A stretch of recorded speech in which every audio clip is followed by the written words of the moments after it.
Hi guys, welcome to the world of tales, wild tales. West பெங்கில் ஒரு கிராமம், ரொம்பவும் அழகான கிராமம். உலகத்தில எந்த மூலையிலும் சரி அழகான கிராமங்களுக்கு பின்னாடி ஒரு திகிலூட்டும் கதைகள் இருக்கும். அப்படிப்பட்ட கிராமம் தான் ஜார் கிராமம்.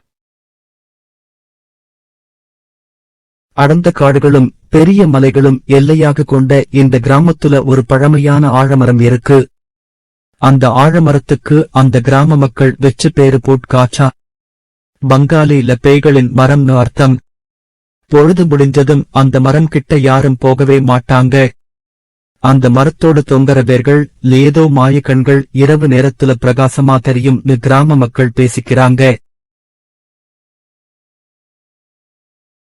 ரவி ஒரு 25 வயசு சிட்டி பையன். அவனோட பிளாக்காக இந்த ஜார்கிராம்க்கு வரான். ரொம்பவும் மாடர்ன் மைண்டட். அங்க தன்னோட பிளாக்காக தேவையான டீட்டெயில்ஸ்லாம் கேமரால ரெக்கார்ட் பண்றா. அப்போ ஒரு பெரியவர் கிட்ட எல்லா கிராமங்கள்லயும் ஒரு மர்ம கதையோ இல்ல மர்மமான இடங்களோ இருக்கும்ல, அப்படி இந்த கிராமத்துல இருக்கான்னு கேட்டான். தம்பி, யாராவது அவங்க ஊரோட மானத்தை கெடுப்பாங்களா? ஆனா ஒரு விஷயம் சொல்றே, எத்தனை நாள் இருக்க போறீங்க எங்க ஊர்ல? கேட்கிறாரு அந்த பெரியவர். இன்னும் 2 முதல் 3 வரை நாள் இருப்பேன் தாத்தா அப்படின்னு சொல்றான் ரவி. அப்போ நான் சொல்றது கேளுங்க தம்பி. நீங்க ஒருவேளை நைட் தூக்கத்திலிருந்து முழிச்சுக்கிட்டீங்கன்னா ஊர்ல எங்கே வேணாலும் போங்க.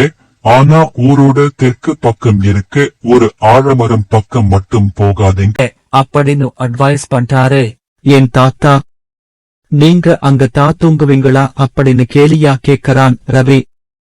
தம்பி, இப்படி கேலியா பேசாதீங்க. அந்த மரம் கிட்ட போனவங்க யாரும் திரும்ப வந்ததே இல்ல. நீங்க இப்ப கூட போய் பாருங்க. அந்த மரத்தை சுத்தி எந்த வீடும் இருக்காது அப்படின்னு கோபமா சொல்றாரு. சரி சரி, கோபப்படுதீங்க. ஒருவேளை அந்த மரத்துல எதுவும் இல்லன்னு நிரூபிச்ச என்ன பண்ணுவீங்கன்னு கேட்கிறான் ரவி. தம்பி, நீங்க ஊரை சுத்தி பார்க்க வந்தீங்க. வந்த வேலையா மட்டும் பாருங்க. நீங்க எங்க விருந்தாளி. உங்களுக்கு ஏதாச்சும் ஆச்சுன்னா எங்க கிராமத்துக்கே அவமானம் அப்படின்னு எச்சரிக்கிறாரு பெரியவர். சரி சரி, ஓகே, போகல அப்படின்னு சமாளிக்கிறா ரவி. அந்த பகலும் முடியுது.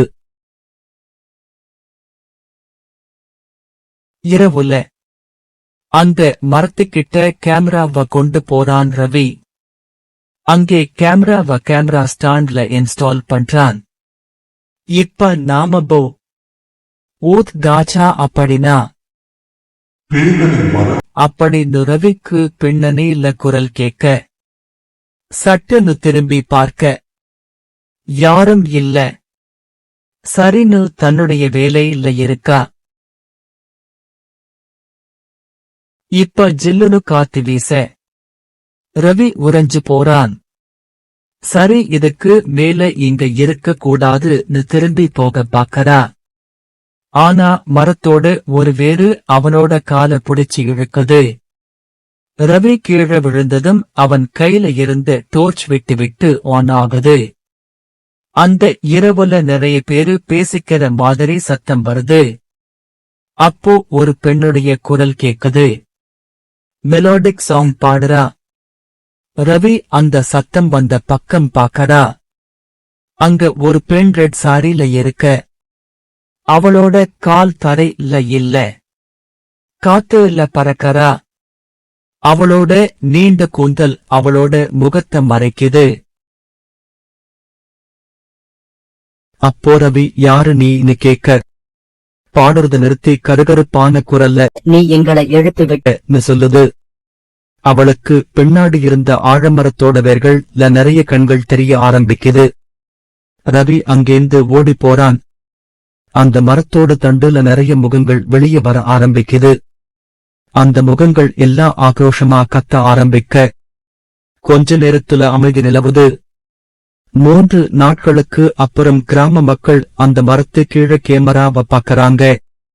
அந்த கேமரா இன்னும் ஓன்ல தான் இருக்கு. பாய்னல் ரெக்கார்டிங்ல ரவிவோட அலறல் சத்தம் கேக்குது. அதோட நிறைய சத்தங்களும் கேட்டுச்சு. அதோட கட்டாகுது. ரவிவோட உடல் கிடைக்கவே இல்ல. இனிமே யார் அந்த பக்கம் போனாலும் புது குரல் கேட்கும் ஊர் பெரியவங்க சொல்றாங்க.